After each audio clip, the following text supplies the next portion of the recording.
আমি মোটামুটি রাত্রেই বই পড়বো। যেমন আমার কাজ শেষ পরে যে সময়টা আমি মোবাইল টিপি 1 ঘন্টা, সেই সময়টা আমি বইটা পড়বো।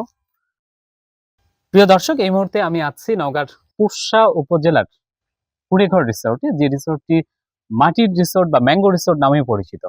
এখানে একজন পর্যটককে আমরা কিছুক্ষণ আগে একটা বই দিয়েছি, এবং এই বইয়ের গল্প করতে করতে এখানে দায়িত্বে থাকা ইসমাইল ভাই, যার পুরো নাম হচ্ছে মোহাম্মদ ইসমাইল হোসেন, তিনি আগ্রহ প্রকাশ করেছেন যে তিনিও পাঠক হিসেবে বই পড়তে আগ্রহী। এটি শোনার পর আমরা আমি কি বলবো, আমার মুখ থেকে কথা বেরোতে চাচ্ছে না, আমি অনেক বেশি অনুপ্রাণিত হয়েছে, আমি মুগ্ধ হয়েছি। পাশাপাশি জানতে পারলাম তিনি টুকটাক কবিতাও লেখেন। তো আমরা আজকে তার সাথে কথা বলবো। ইসমাইল ভাই, কেমন আছেন? জি, আলহামদুলিল্লাহ ভাই, ভালো আছি। এখানে কেমন আসে গেস্ট, কেমন আসে অতিথি? গেস্ট মোটামুটি থাকে। এখান থেকে তারা যখন চলে যান, দূর দূরান্ত থেকে অনেকেই তো আসেন, জি, তাদের ফিডব্যাক গুলো কেমন পেয়েছেন?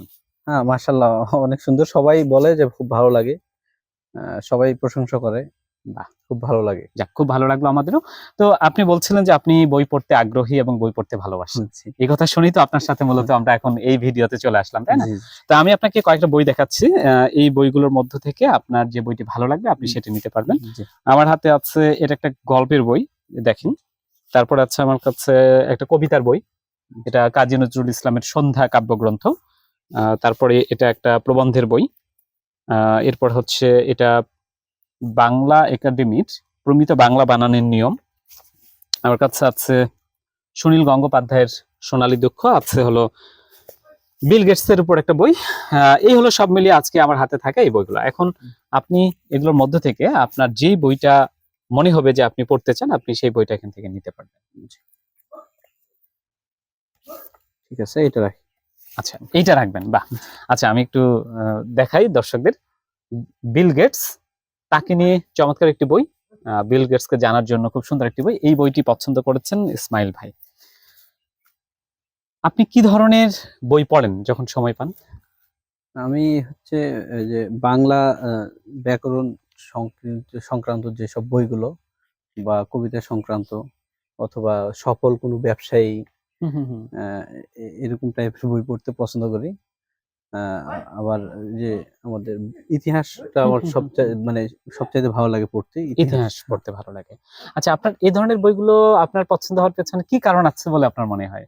আমি আসলে কারণ জানি না, তবে আমার ছোটকাল থেকে, যখন থেকে আমি বই পড়া শিখছি বা পৃথিবী সম্পর্কে বোঝা শিখছি, তখন থেকে আমার কেমন একটা ইতিহাসের প্রতি টান বুঝতে পারি। আচ্ছা, তো আপনার এখন কি বই পড়া হয়, এই যে পেশাগত দায়িত্ব পালন করতে গিয়ে? না, আমি বই পড়ি না, তবে ইন্টারনেটে আমি গুগলে অথবা যে বিভিন্ন যেসব প্ল্যাটফর্ম আছে, এগুলাতে আমি অনেক সময় হচ্ছে যে তিতুমিরের বাঁশের কেল্লা, মুঘল সাম্রাজ্য, এসব বই ইয়াগুলো, যে কি বলে ওটাকে, আর্টিকেল গুলো শুনি এবং পড়ি। আচ্ছা, ফাইন। তাহলে আরেকটু বলতে চাই যে তাহলে আপনি কি একসময় বই পড়তেন? প্রচুর বই পড়তাম। কতদিন আগে থেকে বলা যায় যে সেই বই পড়াটা আপনার বন্ধ হয়ে গেছে এখন থেকে? মোটামুটি 5-6 বছর আগে। 5-6 বছর আগে। তাহলে আমরা কি আশা করতে পারি যে আজকে 5-6 বছর পর এই বইটা দিয়ে আপনার নতুন করে বই পড়া শুরু হবে? জি, জি, ইনশাআল্লাহ। যাক, খুবই ভালো লাগলো শুনে। তো আপনার কাছে কি মনে হয়, এখানে তো আপনার অনেক গেস্ট থাকেন, অনেক কাজের চাপও থাকে, এর বাইরে আসলে পড়ার জন্য আপনি কি সময় বের করতে পারবেন? হ্যাঁ। কিভাবে একটু যদি বলেন আমাদের। আমার এখানে যেহেতু ডিউটি সকাল থেকে মোটামুটি 10টা-11টাও বেজে যায়, কখনো রাত 12টাও বেজে যায়। তো আমি যে টাইমটা হচ্ছে মোবাইল টিপি বা মোবাইলে কিছু দেখি, এই টাইমটাই আমি বেছে নেব। কারণ এখানে আমার মোবাইল থেকেও আমার কিছুটা দূরে সরে আসা হলো, এটা আমার জন্য ভালো। আমি মোটামুটি রাত্রেই বই পড়বো। যেমন আমার কাজ শেষ পরে যে সময়টা মোবাইল টিপি 1 ঘন্টা, সেই সময়টা আমি বইটা পড়বো, এই আর কি। বাহ, এত ভালো লাগলো আপনার কথা শুনে যে আসলে মোবাইল ফোনে যে সময়টা ব্যয় হয়, বিশেষ করে ইসমাইল ভাই যে সময়টা ব্যয় করেন, সেটিকে তিনি ব্যবহার করবেন বই পড়ার এই জায়গায়। হ্যাঁ, তিনি যে মোবাইল বাদ দিয়ে দিবেন ব্যাপারটি আমরাও সেভাবে দেখছি না। তিনি মোবাইল অবশ্যই ব্যবহার করবেন বা ফেসবুক, ইউটিউব ব্যবহার করবেন, কিন্তু সময়টা 2 ভাগ করে ফেলবেন। একটা ভাগ বই পড়ার কাজে ব্যয় করবেন, আরেকটা ভাগ তিনি মোবাইলে। আমি ঠিক বললাম কিনা? হ্যাঁ, মোবাইল ছাড়া তো চলা যাবে না, রাইট। কারণ ওটা বাদ দিয়ে আমরা চলতে পারবো না, কিন্তু তার অতিরিক্ত ব্যবহারটা আমরা যদি কমাতে পারি তাহলে আমাদের কাজে লাগবে। আমি মনে করি যে ইসমাইল ভাই আমাদের কাছে এই মুহূর্তে চমৎকার একটি দৃষ্টান্ত। অর্থাৎ তিনি তার বই পড়াটাকে তার জীবনের অংশ হিসেবে বেছে নেওয়ার জন্য কি চমৎকার ভাবে মানে প্রশ্ন করা মাত্রই তিনি কিন্তু সাথে সাথে বললেন, এই প্রশ্নটা আমি তাকে আগে কখনো করিনি, আজকের ভিডিও তৈরির আগেও না। সেই জায়গা থেকে উনি যেভাবে আমাদেরকে উত্তরটি দিলেন যে তিনি মোবাইল ফোন স্ক্রলিং করার বা মোবাইল ফোনের সময় কাটানোর সময়টিকে কমিয়ে এনে বই পড়ার জন্য তিনি কিছু সময় বের করবেন। আমরা প্রত্যাশা করি যে আমাদের সবার মধ্যে এই চেতনা, তার মতো চেতনা আমাদের জাগ্রত হোক। তো ইসমাইল ভাই, আপনি তো আপনারটা খুব সুন্দর করে বললেন।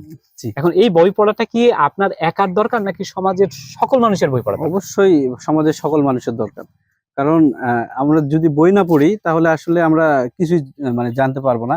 আমরা ধরেন যে বাংলাদেশের এখনকার যে পরিস্থিতি, এমন পরিস্থিতি আমাদের অতীতে আসছিল কিনা, বা এই পরিস্থিতিতে আমাদের যারা ছিল ওই সময়ের মুরব্বীরা, ওনারা কিভাবে এই সময়টা হ্যান্ডেল করছে, এগুলো আমরা জানতে পারবো ইতিহাসে গিয়ে।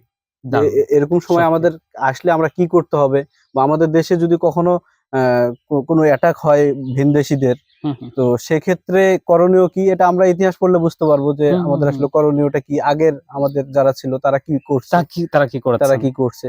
তো ইতিহাস প্লাস বই পড়াটা, মানে ইতিহাসটা সবচাইতে শক্তিশালী একটা জিনিস, যার মধ্যে যে দেশের মধ্যে বা যে জাতির মধ্যে ইতিহাসের জ্ঞান আছে, সে জাতিকে কখনো কেউ পরাজয় করতে পারবে না। অসাধারণ কথা, অসাধারণ কথা, অসাধারণ কথা, নিঃসন্দেহে। তো আমি আপনাকে সর্বশেষ একটা অনুরোধ জানাবো, দর্শক যারা আমাদের এই ভিডিওটি দেখবেন তাদের উদ্দেশ্যে বই পড়া নিয়ে যদি আপনি দু একটা কথা বলেন। জি, আমি দর্শকদের এতটুকুই বলবো যে অবশ্যই সবাইকে বই পড়ার অভ্যেস করতে হবে। আমরা আমাদের যে সন্তানগুলো আগামী প্রজন্মতে আসতেছে, এরা সকলে গেম বা কোনো জুয়ার প্ল্যাটফর্মে নিজের সময়টাকে ব্যয় করে দিচ্ছে, আর আমাদের জ্ঞান চর্চা থেকে সরে যাচ্ছে।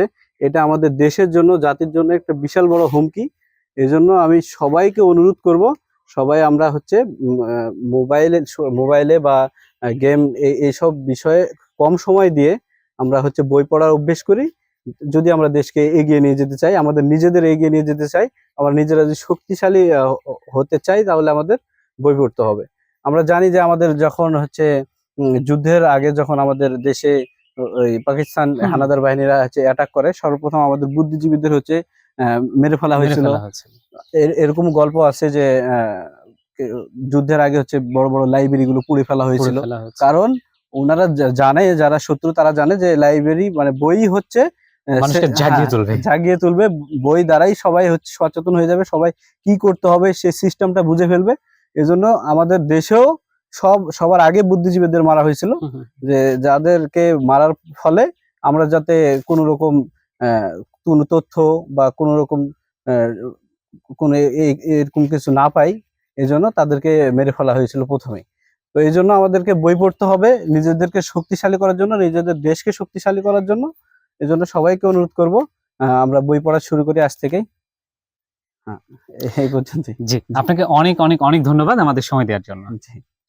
দর্শক, মানে আমি কি বলবো, আমি মন্ত্রমুগ্ধের মতো তার কথাগুলো শুনছিলাম। তার যে উপলব্ধি, তার যেই পরিকল্পনা, সত্যি প্রশংসার দাবি রাখে। আমি তার কাছ থেকে দুটি কথা নতুন করে আরেকবার স্মরণ করিয়ে দিয়ে আজকে এই ভিডিও থেকে বিদায় নিতে চাই, যে আমরা আসুন আমরা সোশ্যাল মিডিয়ার সময় কিছুটা কমিয়ে আমরা বই পড়ার দিকে আমরা মনোনিবেশ করি, এবং তিনি যে কথাটি বলেছেন, দেশকে এগিয়ে নিতে হলে, নিজেদেরকে এগিয়ে নিতে হলে আমাদেরকে অবশ্যই বই পড়তে হবে। আজ এ পর্যন্তই, কথা হবে পরবর্তী ভিডিওতে। সবার ভালো থাকা, সুস্থ, সুন্দর এবং নিরাপদ থাকা হোক বইয়ের সাথে। বিদায় নিচ্ছে আপনাদের বই বন্ধু আমি মাহফুজ ফারুক। আল্লাহ হাফেজ।